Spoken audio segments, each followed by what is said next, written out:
प्यारे बच्चों, आज हम इंटरमीडिएट गणित में एक मॉडल प्रश्न पत्र के अंतिम भाग को हल करेंगे जो यूपी बोर्ड एग्जाम 2025 की दृष्टि से महत्वपूर्ण है।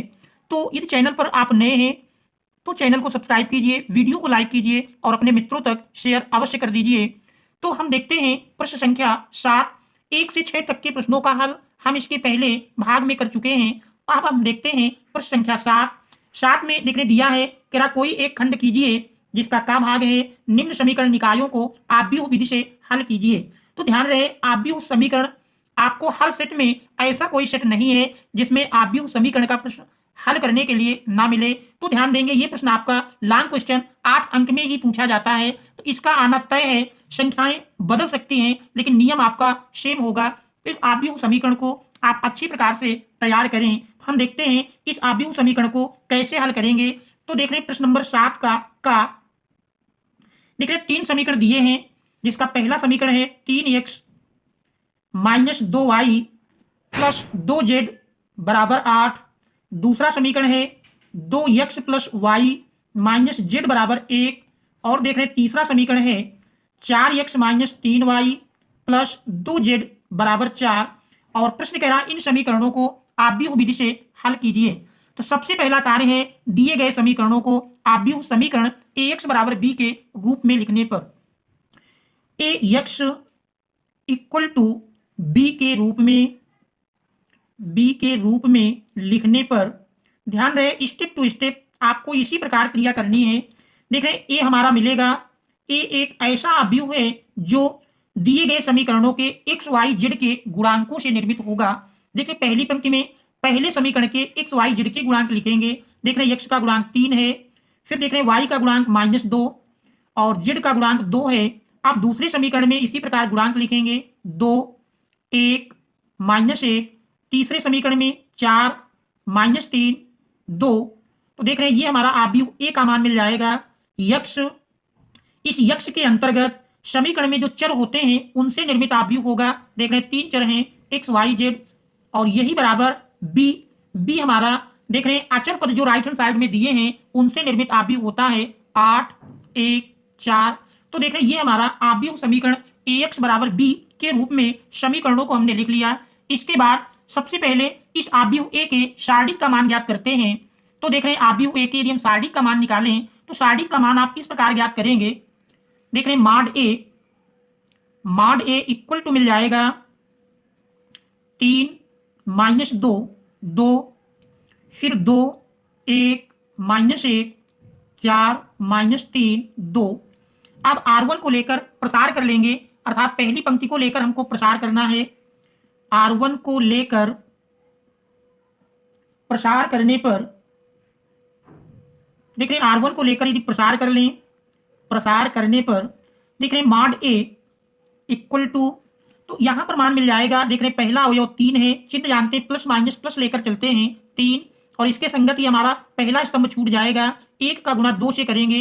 देख रहे हैं 1 और 2 का गुणनफल 2, फिर -3 और -1 का गुणा करते हैं। देख रहे हैं माइनस माइनस प्लस बन जाएगा, 3 1 कम 3, फिर माइनस देख रहे हैं -2 है तो माइनस माइनस प्लस बन जाएगा +2 और इसके संगत दूसरा स्तंभ छोड़ेंगे। 2 का गुणा 2 में करते हैं, 2 दूनाई 4, -4 और -1 का गुणा करते हैं तो देख रहे हैं -4 मिलेगा, माइनस माइनस प्लस बन गया। इसके बाद प्लस के अर्थात ये हमारा तीसरा पहली पंक्ति का तीसरा अवयव 2 मिल जाएगा। चिन्ह ध्यान रहे प्लस माइनस प्लस ऐसे ही लेकर चलना है। आगे तीसरा स्तंभ छोड़ देंगे तो 2 का गुणा -3 में करते हैं तो -6 माइनस। इसके बाद देख रहे हैं 4 और 1 का गुणा करेंगे, 4 1 कम 4। अब इसको सरल कर लेते हैं। सरल करने पर देख रहे हैं यही बराबर मिलेगा 2 -3 -1 में 3 से गुणा करेंगे -3। फिर देख रहे हैं 4 + 4 8, 8 दुनाई 16, -6 -4 मिलके -10, माइनस प्लस का गुणा माइनस, 10 दुनाई 20। इस प्रकार से देख रहे हैं माइनस में संख्या 20 3 23, -23 प्लस 16 मिल करके देख रहे हैं प्लस माइनस घट जाएगा और इसका मान मिल जाएगा चिन्ह बड़ी संख्या का। देख रहे हैं 16 7 23 तो -7 की मॉड ए का मान मिल जाता है। इसके बाद हम अब ए के सह गुणनखंड निकालेंगे, आव्यूह ए के सह गुणनखंड को ज्ञात करेंगे। तो देख रहे हैं सह गुणनखंड इस प्रकार से ज्ञात किए जाएंगे। आव्यूह ए के सह गुणनखंड देख रहे हैं ए के सह गुणनखंड सबसे पहले हम A11 का मान निकालेंगे। A11 देख रहे हैं A11 के लिए तो ये हमारा जो आव्यूह ए दिया है, चिन्ह ध्यान रहे plus minus plus minus plus minus plus minus plus, इस क्रम से चिन्ह चलेंगे। पहले के लिए देख रहे हैं प्लस चिन्ह मिलेगा और इसके संगत देख रहे हैं जब हम पहले अवयव के लिए लिखेंगे तो पहली पंक्ति और पहला स्तंभ छूट जाएगा, तो ये इसका उपसारिक मिलेगा। इसी को हम लिखते हैं देख रहे हैं 1 माइनस 1 फिर -3 2 -3 2। अब इसको हम सरल कर लें तो देख रहे हैं सरल करेंगे प्रसार करके तो यही बराबर मिल जाएगा 1 2 का गुणा किए 2, फिर देख रहे हैं -3 -1 का गुणा करेंगे तो +3 2 -3 बराबर देख रहे हैं -1 मिल जाएगा। इसके बाद A12 इसका चिन्ह माइनस मिलेगा और देख रहे हैं इसके संगत हमारा ये दूसरा स्तंभ पहली पंक्ति छूट जाएगी तो अवयव बचते हैं 2 4 2 4 -1 2 -1 2। आप देख रहे हैं इसको सरल कर लें, सरल करेंगे -2 2 का गुणा किए 2 दुनाई 4 -4 और -1 का गुणा करेंगे -4, देख रहे हैं माइनस माइनस प्लस बन जाएगा 4 + 4 8, तो देख रहे हैं -8 के बराबर इसका मान मिल जाता है। इसके बाद A13 का मान लिखेंगे, देख रहे हैं A13 इक्वल टू देख रहे हैं चिन्ह प्लस माइनस प्लस, इस बार प्लस का चिन्ह होगा और देख रहे हैं इसके संगत अगर देखें इस तीसरे अवयव के संगत पहली पंक्ति तीसरा स्तंभ ये छूट जाएंगे तो शेष बचता है 2 4, देख रहे हैं 2 4 1 -3 1 -3। अब इसको सरल कर लें, देख रहे हैं सरल करेंगे 2 -3 का गुणा करेंगे तो -6 -4 1 कम 4, देख रहे हैं -10 के बराबर मिलता है। इसके बाद हम दूसरी पंक्ति के अवयवों का निकालेंगे तो देख रहे हैं दूसरी पंक्ति में A21 इसका चिन्ह माइनस मिलेगा। देख रहे हैं इस अवयव के संगत यदि देखें तो ये हमारी दूसरी पंक्ति पहला स्तंभ छूटेगा तो अवयव -2 2 -2 2 और -3 2। अब इसको सरल कर लें तो देख रहे हैं सरल करने पर यही बराबर हमारा मिल जाएगा -2 में 2 से गुणा करेंगे -4, फिर -3 2 का गुणा -6, देख रहे हैं माइनस पहले से माइनस माइनस प्लस बन गया तो यही बराबर मिल गया 6 -4, देख रहे हैं 2 और माइनस पहले लगा है तो -2 के बराबर इसका मान मिलता है। अब हम A22 का मान लिखेंगे, देख रहे हैं A22 ये चिन्ह प्लस के साथ होगा और इस दूसरी अवयव के संगत देख रहे हैं दूसरी पंक्ति दूसरा स्तंभ छूटेगा तो 3 4 पहला स्तंभ 3 4 और फिर देख रहे हैं 2 2। सरल कर लें, सरल करेंगे तो सरल करने पर देख रहे हैं 3 2 का गुणा किए 3 दुनाई 6 -4 दुनाई 8, 6 -8 बराबर देख रहे हैं -2 के मिल जाएगा -2। इसके बाद A23 का मान निकालेंगे, A23 देख रहे हैं इसका चिन्ह माइनस बनेगा और इसमें देख रहे हैं संगत अवयव 23 की बात करें तो ये दूसरी पंक्ति तीसरा स्तंभ छूटेगा तो 3 -2 3 -2 और देख रहे हैं फिर 4 -3 4 -3। इसको सरल कर लेते हैं, देख रहे हैं सरल करने पर यही बराबर मिल जाएगा माइनस, देख रहे हैं 3 और -3 का गुणा करेंगे 3 और -3 का गुणा करने पर -9 -4 -2 का गुणा करते हैं -8, माइनस पहले से लगा है प्लस बन जाएगा, देख रहे हैं -9 + 8 -1 माइनस माइनस प्लस बन गया A23 बराबर 1 के मिल जाएगा। अब हम A31 का मान लिखेंगे, देख रहे हैं तीसरी पंक्ति के सह गुणनखंड निकालते हैं तो इसके लिए सबसे पहले हम आव्यूह A को लिख लेते हैं। देख रहे हैं आव्यूह A दिया है, आव्यूह A का मान है, देख रहे हैं आव्यूह A को यहीं पर लिख लेते हैं A बराबर देख रहे 3 -2 2 3 -2 2 और दूसरी पंक्ति है 2 1 -1 और तीसरी पंक्ति के अवयव है 4 -3 2। अब इसके बाद हम सह गुणनखंड लिखते हैं तो देख रहे देखने में आसानी होगी तो A31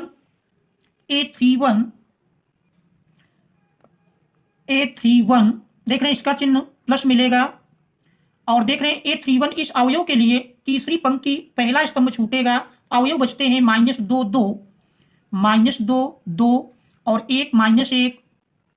देख रहे हैं इसका मान निकाल लें, इसका मान निकालेंगे तो देख रहे हैं -2 में -1 से गुणा होगा 2 माइनस फिर 2 1 कम 2 2 -2 बराबर देख रहे हैं सरल करते हैं तो 2 -2 0 के बराबर मिल जाता है। अब इसके बाद A32 चिन्ह इसका माइनस रहेगा देख रहे हैं 3 2 के लिए अगर देखें तो ये दूसरा स्तंभ और तीसरी पंक्ति छूटेगी, तो इस प्रकार से 3 2 2 माइनस 1 ये अवयव मिल जाएंगे। 3 2 और 2 माइनस 1। देख रहे हैं सरल कर लें, 3 माइनस 1 का गुना होगा, देख रहे हैं -3 माइनस 2 दुनाई 4, तो देख रहे हैं -7 में माइनस से गुना हुआ +7 मिल जाता है। इसके बाद A32 का मान लिखेंगे, A32 बराबर चिन्ह देख रहे हैं इसका प्लस मिलेगा, और इस अवयव के संगति देखें तो तीसरी पंक्ति और तीसरा स्तंभ छूटेगा, अवयव बचते हैं 3 2 माइनस 2 1। आप देख रहे हैं इसको सरल कर लें, 3 एकम 3 माइनस 2 दुनाई 4, देख रहे हैं -4 माइनस माइनस प्लस हो जाएगा, 3 + 4 बराबर 7। अब हम ए के सह गुणनखंड से निर्मित आव्यूह यदि लिखें, ए के सह गुणनखंड से निर्मित आव्यूह, देख रहे हैं ए के सह गुणनखंड, ए के सह गुणनखंड से निर्मित आव्यूह,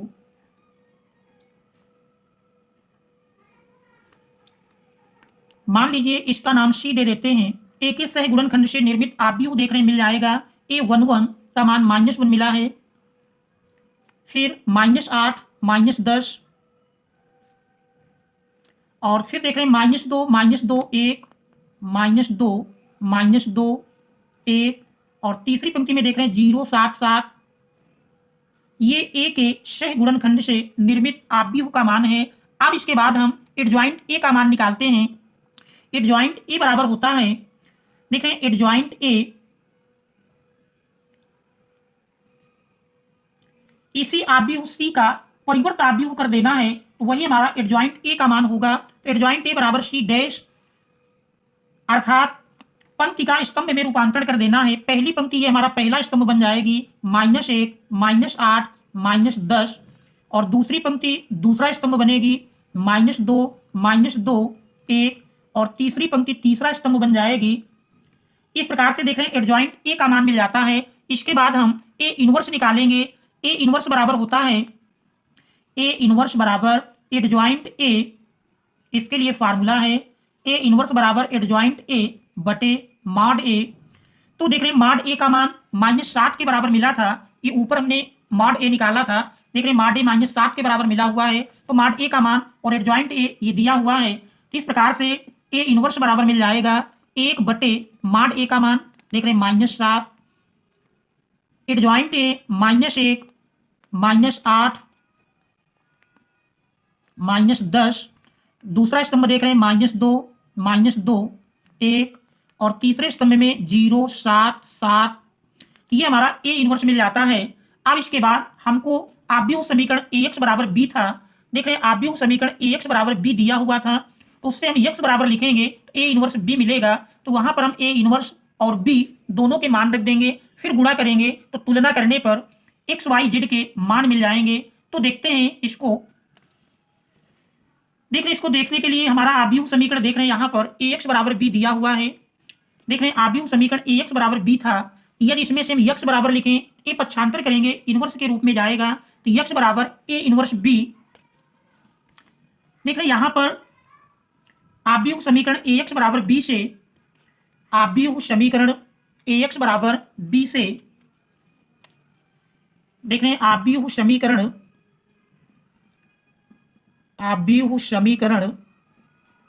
Ax बराबर b से, देख रहे हैं x बराबर लिखेंगे तो ए इनवर्स b मिलेगा, x बराबर ए इनवर्स b मान रख देते हैं।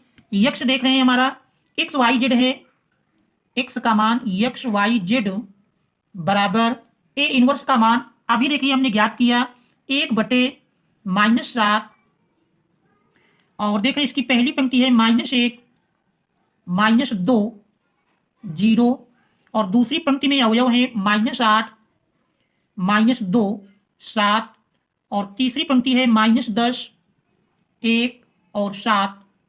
फिर देख रहे हैं b का मान दिया है 8 1 4। तो ये ध्यान देंगे, सबसे पहले इस संख्या का इसमें भाग नहीं देना है, बल्कि पहले हम इन दोनों का आसानी से गुणा कर दें, फिर भाग देंगे तो आसान रहेगा गुणा करने में।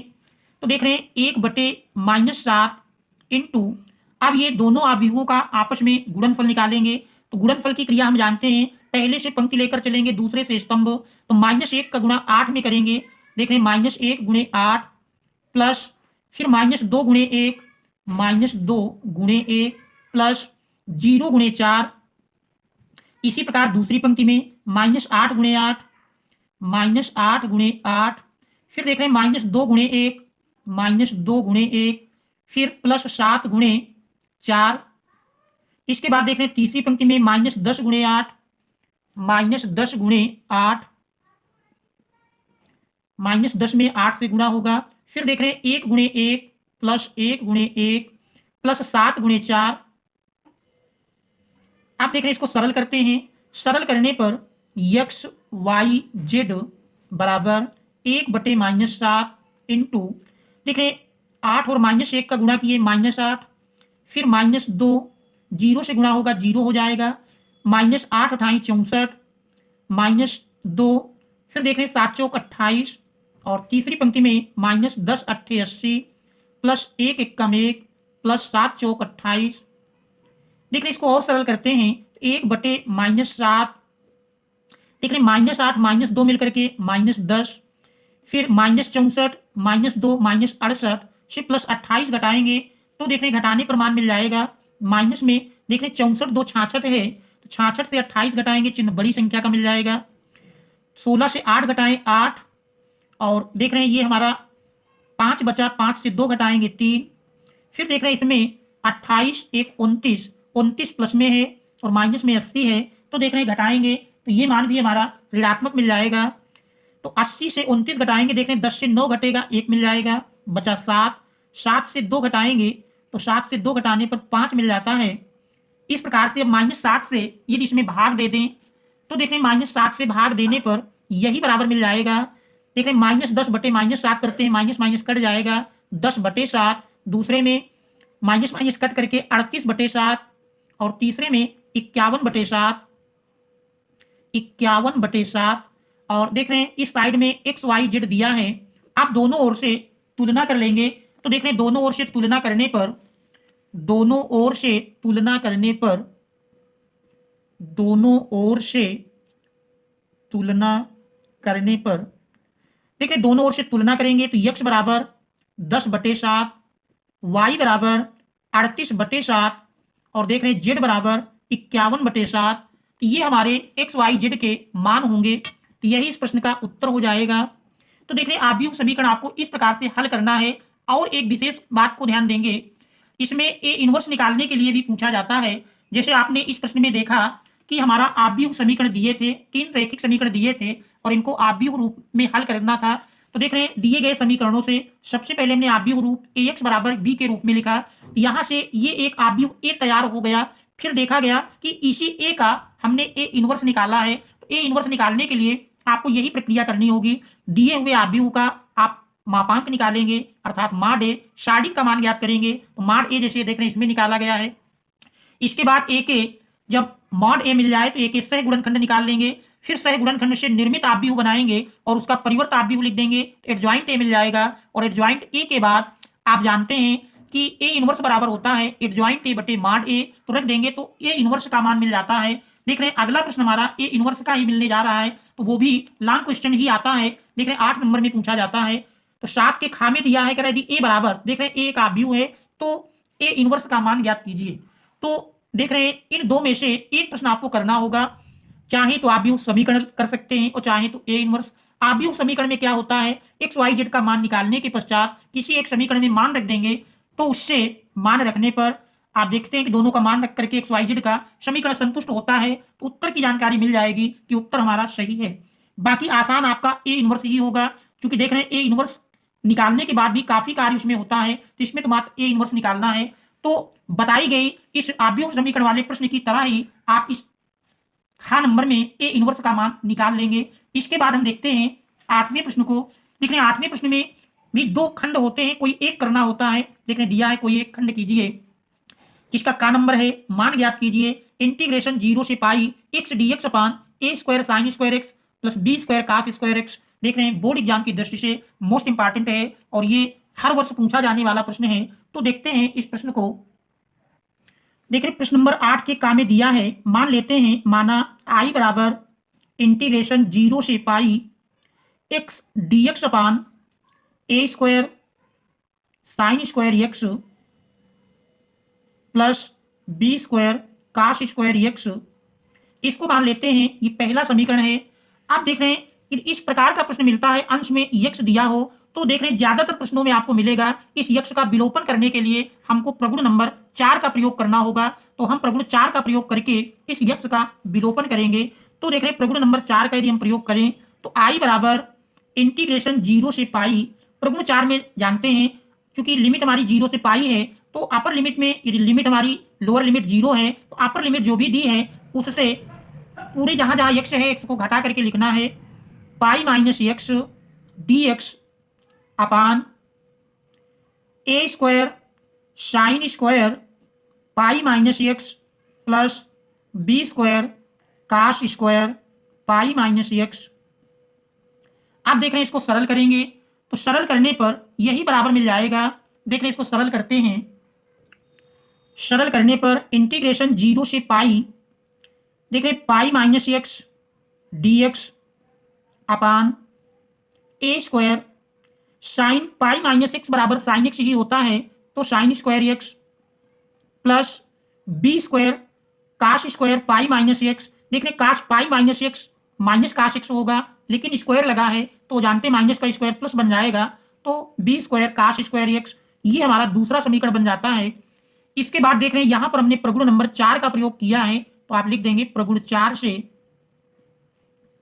आप देख रहे हैं पहले और दूसरे इन दोनों समीकरणों को यदि हम जोड़ लें, समीकरण 1 + 2, समीकरण 1 + 2, देख रहे दोनों समीकरणों को जोड़ेंगे तो जोड़ने पर देख रहे यही बराबर मिल जाएगा I + I = 2I equal to integration 0 से पाई। देख रहे दोनों का हर समान है, लासा ले लेंगे A square sine square x plus B square cos square X. आप देख रहे हैं दोनों के अंश में X D X plus pi minus X D X, तो X plus pi minus X D X दोनों में है, कॉमन करके रखते हैं। देख रहे हैं एक्स प्लस माइनस कैंसिल हो जाएगा तो इस प्रकार से 2i बराबर, देख रहे हैं 2i बराबर इंटीग्रेशन 0 से पाई, देख रहे पाई अचर है बाहर कर लेते हैं तो 1 upon A square sine square x plus B square cos square x D X. ठीक है ये शेष बचता है। अब इसका हमको समाकलन करना है। ऐसे प्रश्न में आप जानते हैं जब भी साइन स्क्वायर काश स्क्वायर के रूप में मिले तो इनको हमको टेन में बदलना होता है। तो टेन में बनाने के लिए अंश और हर दोनों में हम काश स्क्वायर एक्स से भाग दे देंगे तो अंश और हर में काश स्क्वायर एक्स से भाग देने पर, देख रहे काश स्क्वायर एक्स से यदि हम भाग देते हैं तो यही बराबर मिल जाएगा 2i equal to pi integration 0 से पाई 1 अपान काश स्क्वायर एक्स अपान, देख रहे A square sine square X upon cos square x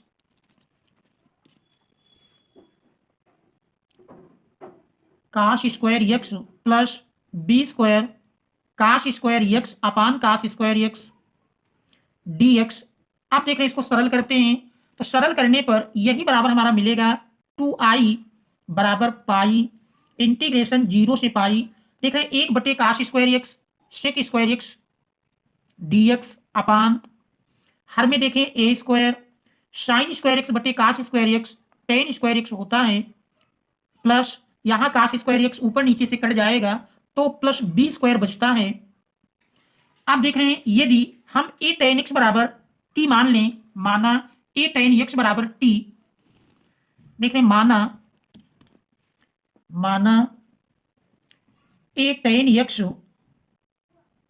बराबर टी, देख रहे हैं इसका अवकल गुणांक निकालेंगे ए टेन एक्स का अवकल गुणांक sec square x D x बराबर डी टी। तो देख रहे हैं sec square x D x लिखेंगे तो ए पक्षांतर में बटे में चला जाएगा तो यदि ये मान रख दें तो 2i बराबर, देख रहे हैं pi into sec square x D x की जगह हमारा 1 अपान ए डी टी मिल जाएगा और लिमिट देख रहे हैं 0 से पाई दी ही है तो 1 अपान देख रहे हैं ए tan x का होल स्क्वायर बन रहा था और ए tan x हमने t माना था, तो t square plus B square इस प्रकार से फलन बन जाता है।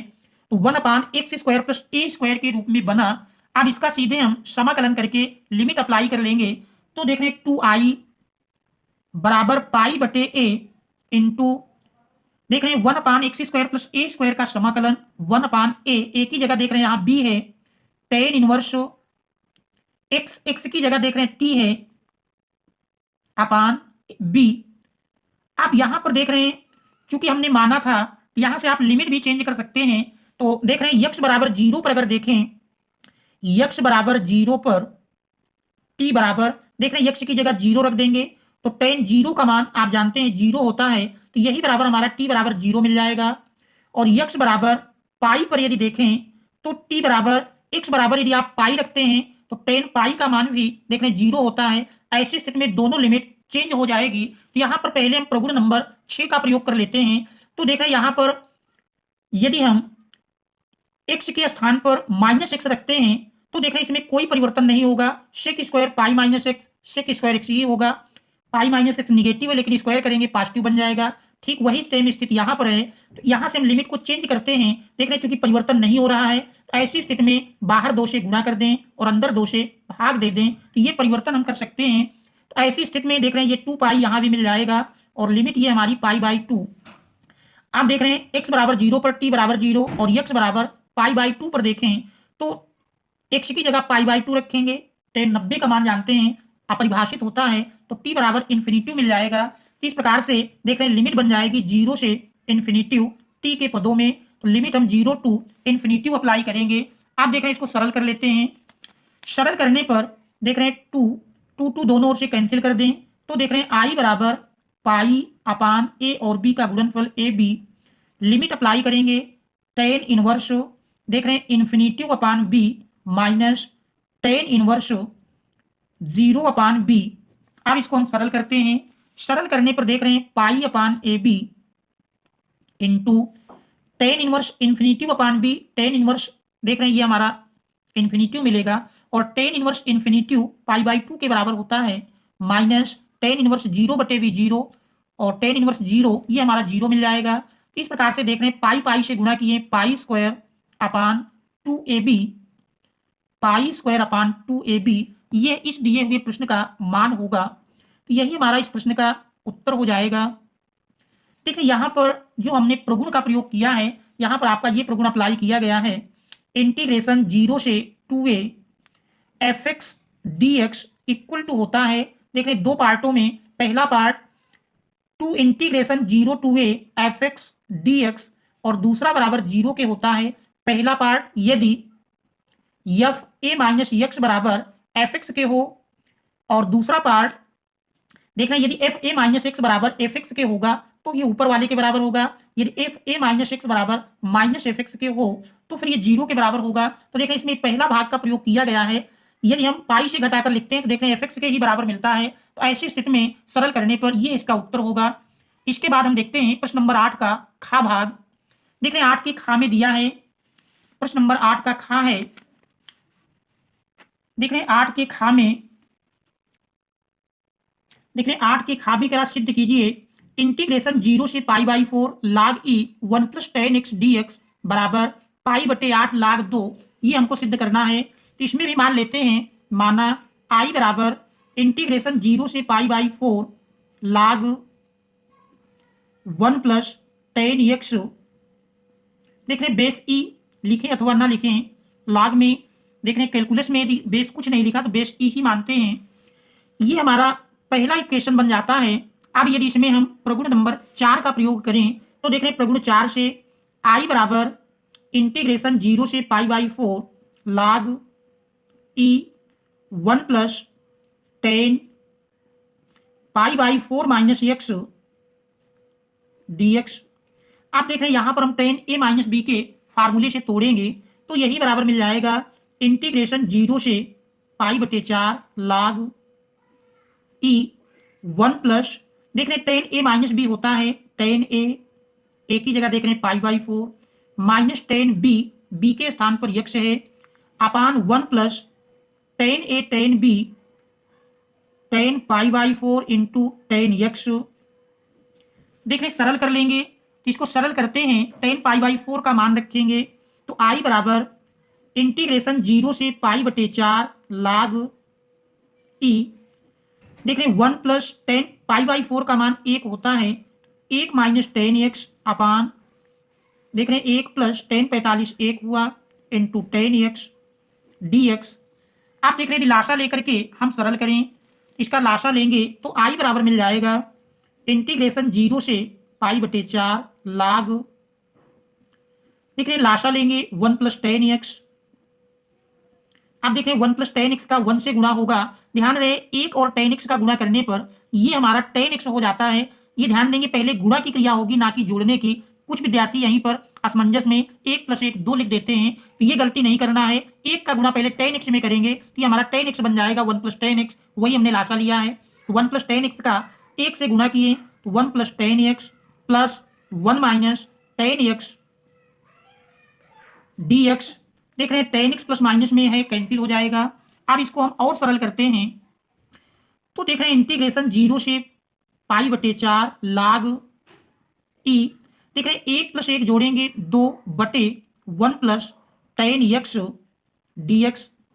आप देख रहे हैं यहां पर हम लाग एम बटे एन का फार्मूला लगाएंगे तो लाग एम बटे एन जानते हैं, लाग एम माइनस लाग एन होता है इंटीग्रेशन 0 से पाई बटे 4 लाग 2 माइनस लाग बेस ई पर देख रहे हैं 1 plus ten x D x. देख रहे हैं ये हमारा बन जाता है। इसके बाद आपको करना क्या है, ब्रैकेट हटाना है, दोनों फलनों को अलग अलग कर लेना है। इंटीग्रेशन 0 से पाई बटे 4 लाग 2 डी एक्स, ये हम पहला फलन अलग कर लेते हैं, माइनस इंटीग्रेशन 0 से पाई बटे 4 लाग बेस ई पर 1 plus ten x D x. इस प्रकार से दोनों फलनों को हम अलग अलग कर लेते हैं। आप देखें जो दूसरा फलन बन जाता है यही हमारा दिया हुआ प्रश्न था जिसको हमने आई के बराबर माना था। तो समीकरण 1 से यदि इसका मान रख दें, देखिए समीकरण 1 से मान रखने पर आई बराबर लाग 2 अचर है बाहर कर लेंगे तो देख रहे हैं 1 बचता है, 1 का समाकलन चूंकि हम यक्स के सापेक्ष कर रहे हैं तो यक्स मिल जाएगा 0 से पाई बटे 4 माइनस ये देख रहे हैं समीकरण 1 में हमारा आई के बराबर है, माइनस आई पक्षांतर करेंगे तो देख रहे हैं प्लस आई के रूप में आएगा, आई प्लस आई इक्वल टू लाग बेस ई पर देख रहे हैं 2, लिमिट अप्लाई करेंगे पाई बाई 4 माइनस 0 देख रहे हैं I plus I 2i equal to pi by 4 log 2 pi by 4 लाग बेस ई पर 2। आप देख रहे हैं 2 पक्षांतर करेंगे तो आई बराबर पाई बटे देख रहे हैं 2 भाग में आएगा 4 दुनाई 8 तो पाई आई बराबर पाई बटे 8 लाग बेस ई पर 2। देख रहे हैं यही हमको सिद्ध करना था। तो ये प्रश्न भी बोर्ड एग्जाम की दृष्टि से मोस्ट इंपॉर्टेंट है, इसको अच्छी प्रकार से आप तैयार करेंगे। काफी सेटों में और लगातार ये पूछा गया है। इसके बाद हम देखते हैं अगले प्रश्न को। देख रहे हैं हमारा अगला प्रश्न दिया है, देख रहे हैं अगले प्रश्न में प्रश्न नंबर देख रहे हैं 9वां है। प्रश्न नंबर 9 में कह रहा कोई एक खंड कीजिए जिसमें का पार्ट में कह रहा अवकलन कीजिए y बराबर टेन एक्स की घात काट एक्स प्लस साइन एक्स की घात काश एक्स। देख रहे हैं यहाँ पर चर की घात चर युक्त 2 फलन हैं जो कि संयुक्त रूप से जुड़े हुए हैं। इन प्रश्नों को लगाने की विधि आप अच्छी प्रकार से समझिए। देख रहे हैं 8 नंबर में क्वेश्चन पूछा जाता है। तो यहाँ पर जब भी चर की घात चर दी है और 2 फलनों का योग है तो इनको मानने के पश्चात दोनों का आप अलग अलग अवकलन करेंगे, इस बात का ध्यान रहे, अन्यथा आपका प्रश्न फिर गलत हो जाएगा, आप अवकलन कर नहीं पाएंगे। तो देखते हैं हम इस प्रश्न संख्या 9 के का को। देखिए दिया है प्रश्न नंबर 9 का y बराबर टेन एक्स की घात काट एक्स टेन एक्स की घात काट एक्स प्लस साइन एक्स की घात काश एक्स।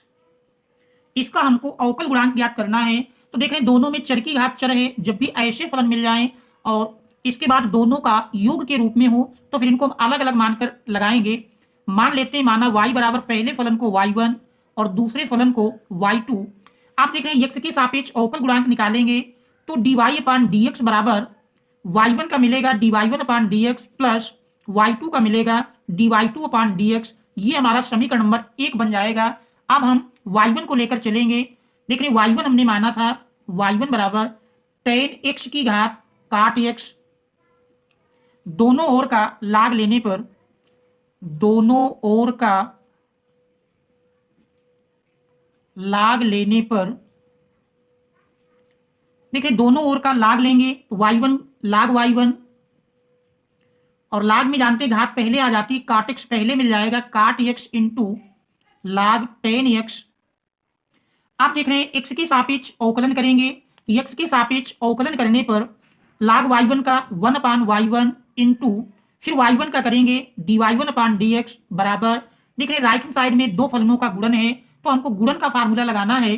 देख रहे पहला फलन अर्थात काट x इंटू दूसरे का अवकल गुणांक लाग 10x का करेंगे, लाग का पहले करेंगे 1/10x इंटू 10x का करेंगे सेक स्क्वायर x।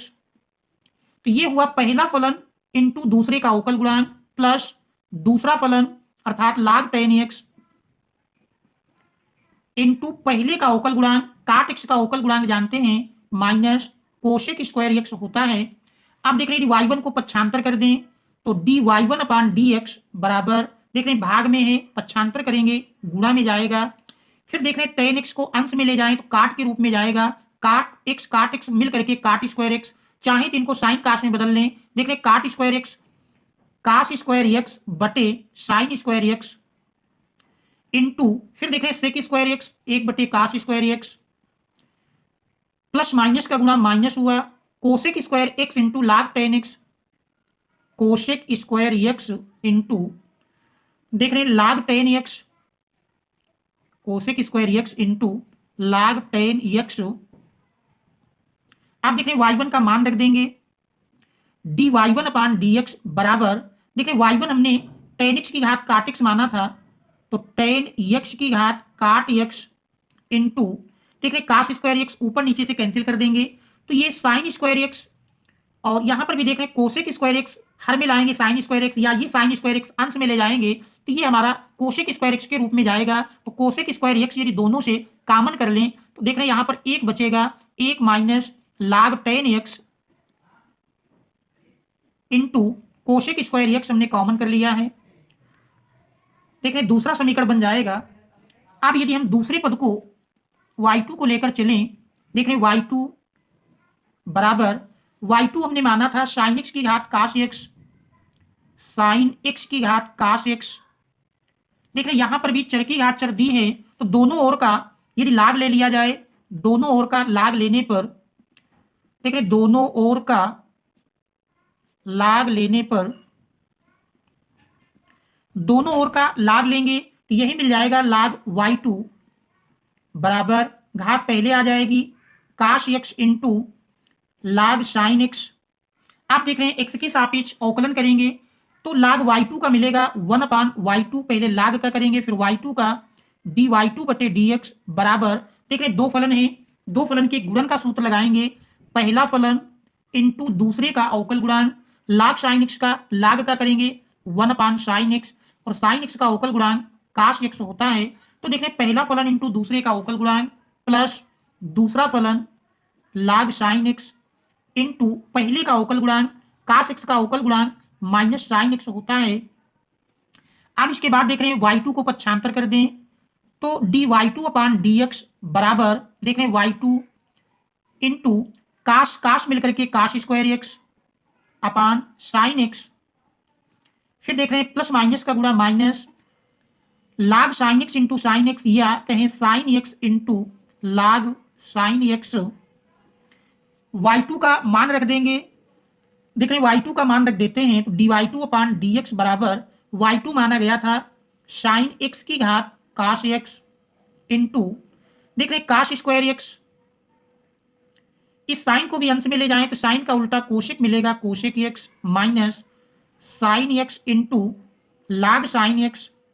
ये हमारा दूसरा समीकरण बन जाता है, बल्कि तीसरा समीकरण बन जाएगा, ऊपर दो समीकरण बन चुके हैं। आप समीकरण 2 और 3 से मान समीकरण 1 में रखने पर, समीकरण 2 और 3 से मान, समीकरण 2 और 3 से मान समीकरण 1 में रखने पर, देख रहे हैं यदि मान रखते हैं समीकरण 1 हमारा था dy/dx बराबर, देख रहे हैं समीकरण 1 दिया था dy/dx बराबर d y one upon d x. D y one upon d x देख रहे हैं समीकरण 2 में मान मिला है टेन एक्स की घात काट एक्स, देख रहे हैं टेन एक्स की घात काट एक्स इंटू देखिए टेन एक्स की घात काट x into one minus log tan x, one minus log tan x into देख रहे कोसेक स्क्वायर एक्स,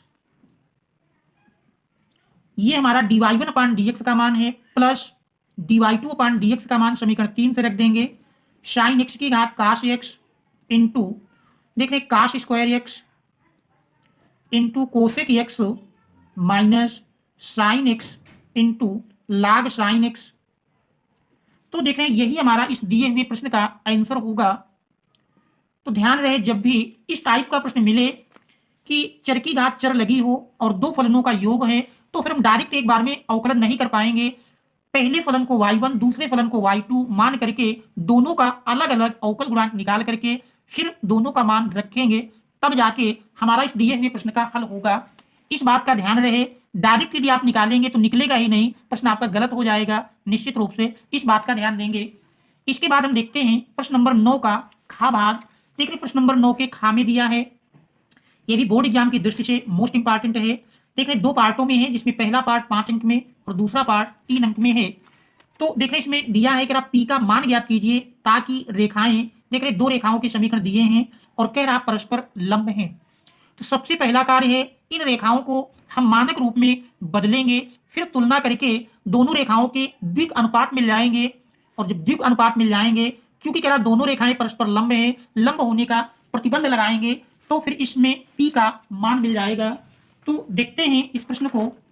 देख रहे समीकरण दिया है प्रश्न नंबर 9 के खा का फर्स्ट पार्ट, 9 खा का देख रहे पहला भाग समीकरण है, देख रहे समीकरण है 1 minus x upon 3 equal to 7y minus 14 बटे देख रहे 2p बराबर z माइनस 3 बटे 2, और दूसरी रेखा का समीकरण है 7 माइनस 7x बटे 3p बराबर y माइनस 5 बटे 1 बराबर 6 माइनस z बटे 5। सबसे पहले इन रेखाओं को हम मानक रूप में बदलेंगे। तो देख रहे हैं इन रेखाओं को मानक रूप में लिखें। मानक रूप होता है x minus x1 upon a1 equal to y minus y1 upon b1 equal to z minus z1 upon c1। इस रूप में बदलेंगे। तो देख रहे हैं x माइनस x1 लिखने के लिए माइनस कॉमन करेंगे, माइनस कॉमन करेंगे तो मिलेगा minus x minus 1 upon 3 equal to, इसमें देख रहे हैं 7 यदि कॉमन कर लें तो y माइनस 7 दुनाई 14 बटे 2p बराबर देख रहे हैं मानक रूप में तीसरा पद दिया है। इसी प्रकार से आप देख रहे हैं x माइनस 1 माइनस हर में लाएंगे तो माइनस 3 बराबर, इसी प्रकार 7 को हर में लाएंगे तो y माइनस 2 बटे 2p बटे 7 बराबर z माइनस 3 बटे 2।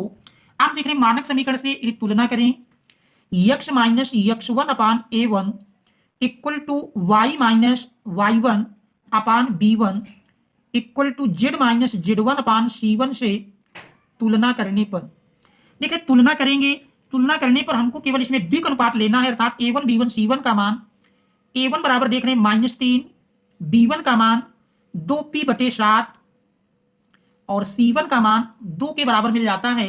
इसी प्रकार दूसरे समीकरण को मानक रूप में बनाएंगे। तो देख रहे हैं दूसरे समीकरण से ये माइनस 7 को हम कॉमन कर लें, माइनस 7 कॉमन करेंगे तो देख रहे हैं x माइनस 1 बटे 3p बराबर, दूसरा देख रहे हैं मानक रूप में दिया है दूसरा पद, और तीसरे से भी यदि माइनस कॉमन कर लें तो z माइनस 6 बटे 5। आप देख रहे हैं माइनस 7 को हर में लाएंगे तो x माइनस 1 बटे देख रहे हैं माइनस 3p बटे 7 बराबर y माइनस 5 बटे 1 बराबर, माइनस चिन्ह को हर में लाएंगे तो z माइनस 6 बटे माइनस 5। आप देख रहे हैं मानक रूप में बन गया है। तुलना कर लेंगे x minus x2 upon a2 equal to y minus y2 upon b2 equal to z minus z2 upon c2 से तुलना करने पर,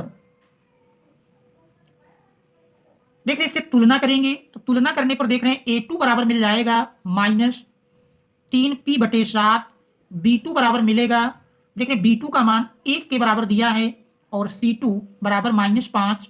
चूंकि प्रश्न में कह रहा दोनों रेखाएं परस्पर लंब हैं, तो लंब होने का प्रतिबंध होता है। चूंकि दोनों रेखाएं परस्पर लंब हैं, दोनों रेखाएं परस्पर लंब हैं, इसलिए a1 a2 plus b1 b2 plus c1 c2 बराबर 0। देख रहे इसमें मान रख देंगे। a1 का मान -3 है इंटू a2 देख रहे हैं -3p/7 प्लस b1 देख रहे हैं 2p/7 इंटू b2 1 के बराबर है प्लस c1 2 और c2 का मान -5 बराबर 0।